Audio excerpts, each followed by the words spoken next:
안녕하세요. 엄마는 간호사 긍정맘입니다. 아프니까 아이다. 아이가 아픈 건 엄마의 탓이 아니에요. 아이가 커가는 과정이에요. 오늘은 화상 대처법에 대해 알려드릴게요. 아이 화상의 가장 큰 원인은 국이나 전기밥솥 같은 일상생활에서 흔히 사용하는 것들로 인해 일어나는 경우가 가장 많다고 해요. 뜨거운 물건으로만 화상이 일어난다고 생각하지만 사실 화학 물질이나 전기 매트 같은 다양한 원인으로 인해 나타나기도 해요.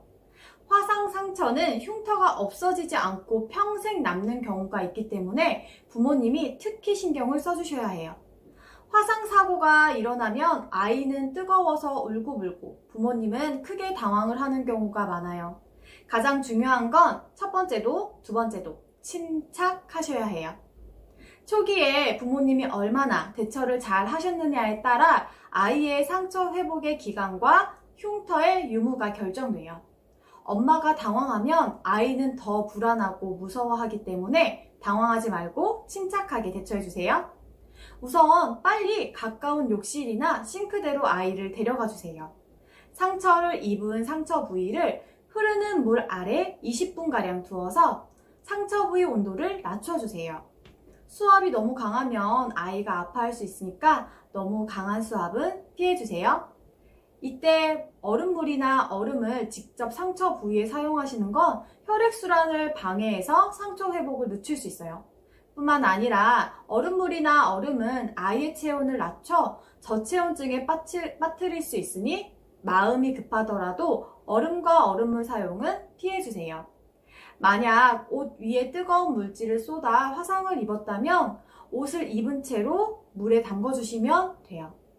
옷을 벗기느라 시간이 지체되고 물집이 옷과 함께 벗겨지는 경우가 있을 수 있어요.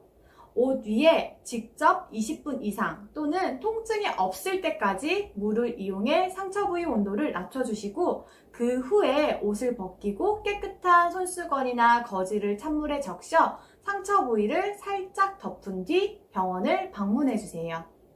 화상 정도가 심하지 않더라도 아이들의 경우 시간이 지나면서 수포가 생기거나 발적이 심해질 수 있으니까 병원을 꼭 방문해 주세요. 화상 대처 방법 간단히 순서대로 정리해 드릴게요. 첫 번째, 당황하지 않고 아이를 욕실이나 싱크대에 데려간다.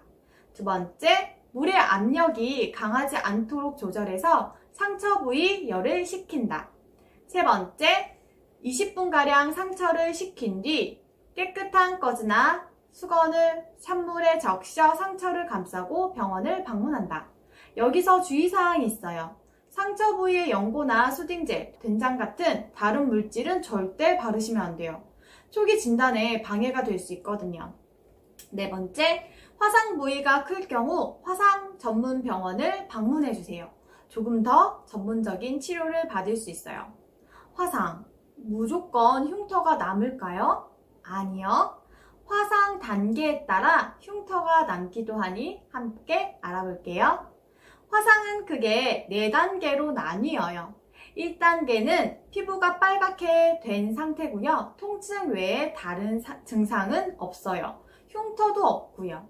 2단계, 약한 표면 화상과 깊은 심층 화상으로 두 가지로 나뉠 수 있어요. 1단계에서 물집이 잡힌 상태를 표면 화상이라고 하고 흉터가 거의 남지 않고 7에서 10일 이내에 회복이 돼요. 심층 화상은 1단계 화상과 달리 화상 부위가 희고 창백하고 통증이 적어요. 심층 화상의 경우는 흉터가 심하고요. 3단계 화상은 상처 부위가 희고 창백하고 상처 부위가 딱딱하고 통증이나 출혈이 적어요. 흉터가 남고요. 4단계 화상은 피부뿐만 아니라 근육이나 신경까지 파괴된 상태를 이야기해요. 흉터를 줄일 수 있는 방법은 화상 상처가 직사광선을 피하는 거예요. 새살이 돋아나면서 모세혈관 분포가 많아지고 상처가 붉게 되는데 이때 직사광선에 노출이 되면 색소 침삭으로 인해 상처 부위가 검게 변할 수 있으니 외출할 때 옷으로 가리거나 자외선 차단제를 발라주세요.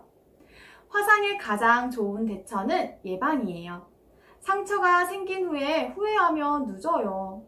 미리 뜨거운 전기밥솥, 커피포트, 압력밥솥 같은 제품은 아이가 닿을 수 없는 곳에 놓고 사용해주세요.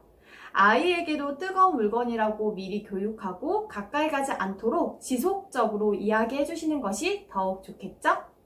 미리 화상 전문 병원의 위치를 알아두시고 화상 대처 방법을 숙지하시는 것도 화상 사고가 일어났을 때 당황하지 않고 대처하는 방법이 될 거예요. 일어나지 않은 일이라고 생각하기보단 미리 대처 방법을 알고 계시면 든든하실 거예요. 아프니까 아이다. 구독과 좋아요는 다음 영상을 만드는데 큰 힘이 됩니다. 감사합니다.